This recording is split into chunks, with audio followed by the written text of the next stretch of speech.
बिहार का दानापुर गांव। मुखिया की बेटी कमलेश्वरी की हल्दी की रस्म चल रही थी। कमलेश्वरी अपने माता पिता की इकलौती बेटी थी। बहुत लाड प्यार से पाला था उसे मुखिया ने। बेटी बड़े घर में जाकर राज करे, यही इच्छा मन में दबाकर वो अपनी बेटी के रिश्ते की बात एक बहुत बड़े घराने में चलाता है।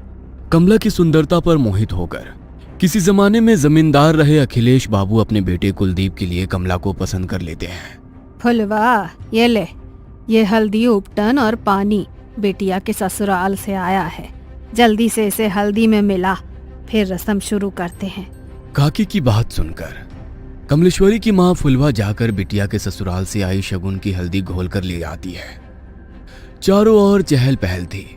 ढोलक की थाप पर औरतें मंगल गीत गा रही थी। जैसे ही हल्दी की रस्म शुरू होती है, कमलेश्वरी जोर जोर से चीखने लगती है। ये क्या लगा दिया मेरे पूरे बदन में? ऐसा लग रहा है जैसे किसी ने खाल खींच ली हो। बहुत दर्द हो रहा है माँ।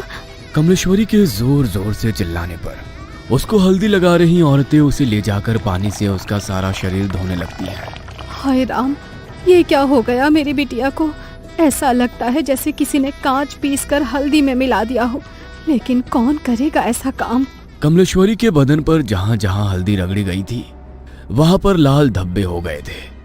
दर्द से दुल्हन बुरी तरह छटपटा रही थी और उसकी माँ और बड़ी माँ उसके घावों पर मलहम लगा रही थी। छोटी, मुझे तो ये कोई सामान्य घटना लगती है। अरे घर में बाहर का है कौन? ऐसे कौन बिटिया की हल्दी में कांच मिला गया? कोई छोटी मोटी बात है क्या? अरे वो तो शुक्र है कि मुंह पर नहीं लगाया था, वरना पूरा चेहरा बिगड़ जाता बेचारी का। मेरा तो दिमाग ही काम नहीं कर रहा है जीजी।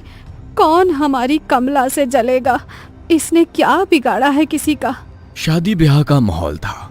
दोनों देवरानी जेठानी वैसे तो इस घटना से अंदर तक डर गई थी, लेकिन फिर भी इस समय कुछ भी सोचने के लिए उनके पास ज्यादा समय नहीं था।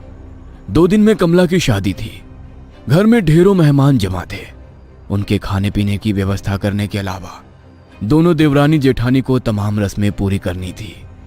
इसलिए इस बात को यहीं दबाकर वो शादी की तैयारियों में जुट जाती हैं। अगले दिन सुबह, माँ, कमला के ससुराल से शादी का जोड़ा और शगुन आया है, जाओ जरा देखो तो।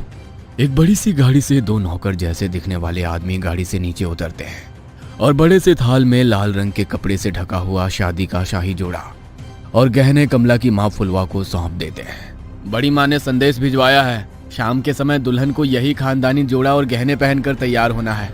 और हाँ, उन्होंने खास एक बात का ख्याल रखने के लिए हिदायत दी है कि इस जोड़े पर किसी की भी बुरी नजर ना पड़ने पाए। वो काली नजर और अपशगुन जैसी बातों पे बहुत यकीन करती हैं, इसलिए खास तौर पर इस जोड़े को एहतियात से रखने को कहा है। आप फिक्र ना करें, कमला और उसका ये जोड़ा अगले 2 दिनों के लिए हमारी अमानत है। हम पूरा ख्याल रखेंगे। फुलवा वो बड़ा सा थाल लेकर तेज कदमों से अपने कमरे में जाती है और एक बड़े से संदूक को खोलकर पूरा थाल ऐसे ही उसमें रख देती है। पूरा दिन शादी का भाग दौड़ में बिताने के कारण फुलवा को याद ही नहीं था कि उसने कमला को उसके ससुराल से आया जोड़ा दिखाया ही नहीं है। अगले दिन दोपहर 4 बजे, फुलवा, अरे कमला को तैयार करने का समय हो गया है। इसके ससुराल से जोड़ा आया था ना, कहाँ रखवाई हो? जाओ ले आओ। चूड़ी पहनाकर हम शगुन कर देते हैं, उसके बाद इसकी सहेलियां मिलकर उसको सजा देंगी। मेरे तो ध्यान से ही उतर गया है जीजी। एक बार खोलकर देखा भी नहीं मैंने कि उन्होंने क्या क्या सामान भिजवाया है। फुलवा तेजी से पल्लू अपनी कमर में खोसते हुए अपने कमरे में जाती है और संदूक खोलकर वो थाल लेकर सीधा कमला के कमरे में पहुंचती है। ए छोटी, ये क्या भिजवाया है इसके ससुराल वालों ने? अरे दिमाग तो ठिकाने पर है। ये लाल रंग के शगुन के जोड़े के साथ काले रंग की चूड़ियां कौन भिजवाता है? अरे ये तो अपशगुन होता है। कहने को तो इतने बड़े लोग हैं, लेकिन क्या यही समझदारी है इन ऊंची हवेली वालों की? अरे नई दुल्हन को काली चूड़ियां कौन पहनाता है भला? हाँ जीजी, ये सब मैं क्या जानूं। अब इसके ससुराल से आया है तो मैंने तो ऐसे का ऐसा ही उठाकर संदूक में बंद कर दिया था जीजी। अब हो सकता है बड़े लोग हैं, उनके कुल में कोई परंपरा हो नई दुल्हन को काली चूड़ी पहनाने की। अरे आधी जिंदगी बीत गई है हमारी, हमने तो कभी नहीं देखा कि किसी दुल्हन के लिए ससुराल से काले रंग का जोड़ा या चूड़ियां आई हो। अरे शादी सिर्फ उनकी बहू की नहीं हो रही, अरे हमारी बिटिया की भी हो रही है। मैं तो कहती हूँ कि काली चूड़ी को हटा दे और लाल चूड़ी पहनाई से सुहाग जोड़े के साथ। अरे नहीं जीजी, वो जो नौकर आए थे ना इस जोड़े के साथ, वो खास तौर पर कह गए थे कि छोटी बहू जी को यही जोड़ा पहनाकर तैयार करना है। कमला की माँ की बात सुनकर उसकी जेठानी कमला के हाथों में वही काली चूड़ियां पहना देती है। कमला के ससुराल से आया हुआ लहंगा बहुत ही शानदार था। लहंगे को देखकर ऐसा लगता था जैसे किसी रानी महारानी की पोशाक हो।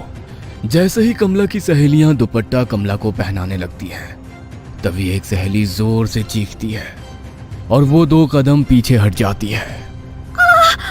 क्या हुआ मीना, तू चिल्लाई क्यों? ये देख, तेरे दुपट्टे का एक कोना गायब है। ऐसा कौन करता है? इस तरह का कटा फटा लहंगा दुल्हन को कौन भिजवाता है?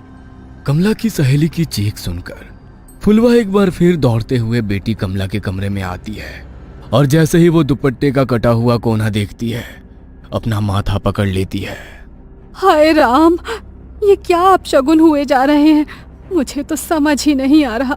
भगवान, ऐसी क्या भूल हो गई है हमसे?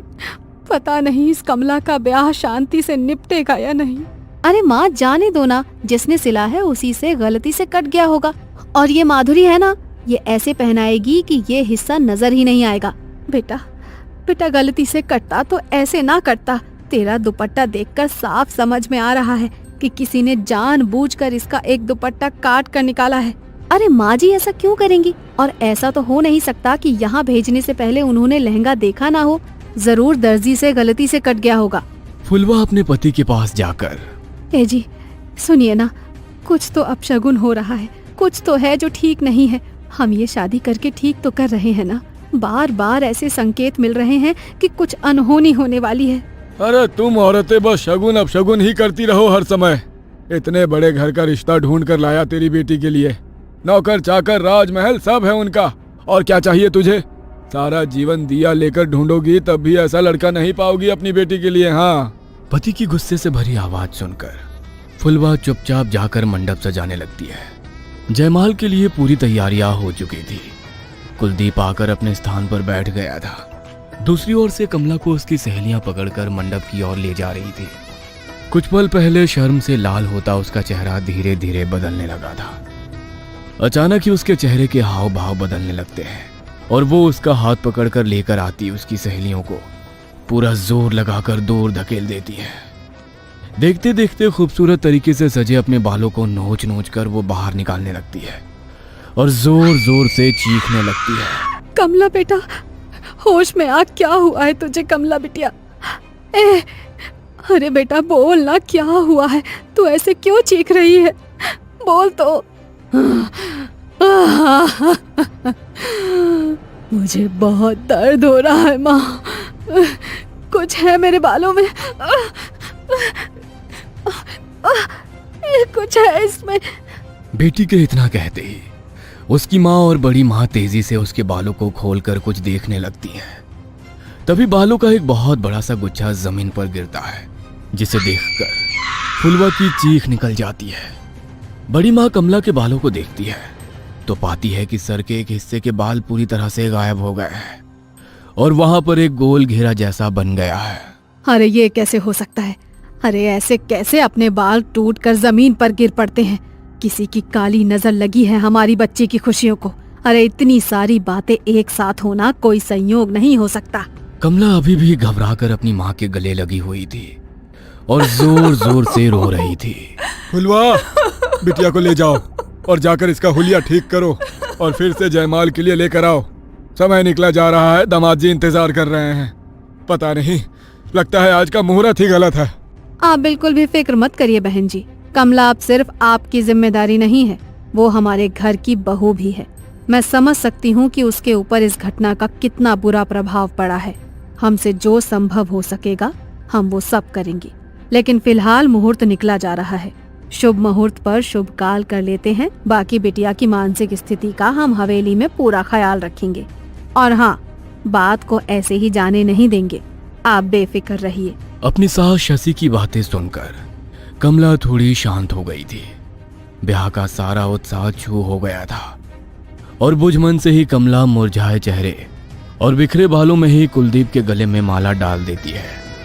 फेरों के बाद 1 मिनट ठहरे बहन जी, क्या काले रंग की चूड़ियां बेटी को पहनाने की आपके यहाँ कोई रस्म है क्या? अब अरे नहीं, उल्टा हमारे यहाँ तो बहुत अपशगुन मानते हैं, लेकिन आपने भिजवाई तो हमने मजबूरन पहना दी। हमें लगा नहीं पहनाएंगे तो शायद आपको बुरा लगेगा। क्या बात कर रही हैं आप? हम बहू के लिए काली चूड़ियां क्यों भिजवाने लगे भला? जरूर आपको कोई गलतफहमी हुई है। मतलब आपने कमला के लिए ये काली चूड़ियां नहीं भेजी थी? हरगिज नहीं, हमने तो लाल रंग का राजस्थानी चूड़ा भेजा था, खास तौर पर मंगवाया था बहू के लिए। सारी घटनाएं एक बहुत बड़ी अनहोनी की ओर इशारा कर रही थी। आपके घर पर ही लगता है किसी ने कोई काला जादू किया है, तभी तो आपके घर में रखे सामान पर ये सब हुआ। मुझे लगता है कि कमला की भलाई इसी में है कि वो जल्द से जल्द घर से दूर चली जाए। तुम ठहरो छोटी, मैं जरा पहले बिटिया की नजर उतार देती हूँ, उसके बाद कमला की विदाई करेंगे। बड़ी माँ दौड़ कर जाती है और कुछ सामान अपनी मुट्ठी में लेकर कमला के पास आ जाती है। मनी मन मंत्र बुदबुदाते हुए वो 5 बार कमला के ऊपर से मुट्ठी में लिया हुआ वो सामान उतारती है और आखिरी बार जैसे ही वो कमला के सिर पर से नजर उतारने के बाद उसके माथे को छूती है, उसे एक जोरदार झटका लगता है और वो उछलकर दूर जा गिरती है। ये सब देखकर सभी लोग स्तब्ध थे, जुबान जैसे हलक में अटक गई थी। समझ ही नहीं आता कि आखिर हो क्या रहा है वहाँ। कमला बेटा, तुम ठीक तो हो ना? अच्छा हमें बताओ, अभी तुम कैसा महसूस कर रही हो? ठीक हूँ मैं माँ जी। चिंता मत करो, उनका पैर फिसल गया होगा इसीलिए गिर पड़ी। अपने मन में कोई वहम मत लाओ। शशि अपनी समधन फुलवा के पास आकर कहती है, अभी तो हम बहू को लेकर अपने घर जा रहे हैं। हमारे दरवाजे पर भी तमाम रिश्तेदार जमा हैं। इस समय तो चर्चा करना ठीक नहीं होगा, लेकिन बहू की मुंह दिखाई के बाद हम पता करते हैं कि आखिर बहू को समस्या क्या है। तब तक आप भी कोई जानने वाले आदमी को बुलाकर अपने घर का शुद्धिकरण करा लीजिए। जी बहन जी, ठीक कह रही हैं आप। वैसे हमारे बड़े बुजुर्ग कहते हैं कि शादी विवाह में अगर पूजा पाठ में कुछ गलती हो जाए ना तो पितृ नाराज हो जाते हैं, और कई बार पितरों के नाराज होने पर भी कई तरह के अपशगुन हुआ करते हैं। हो सकता है जो कुछ हम सोच रहे हैं वैसा ना हो और ये सब पितरों का ही क्रोध हो। हम पितरों की शांति के लिए भी हवन करेंगे, आप लोग फिक्र मत करिए। दोनों समधन गले मिलकर एक दूसरे से विदा लेती हैं और बारात कमला को लेकर विदा हो जाती है।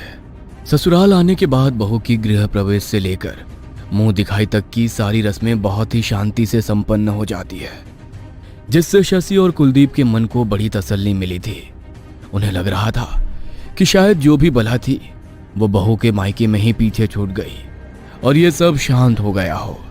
लेकिन कहते हैं ना, जब कोई बहुत बड़ा तूफान आने वाला होता है ना, तो उससे पहले एक लंबी खामोशी होती है।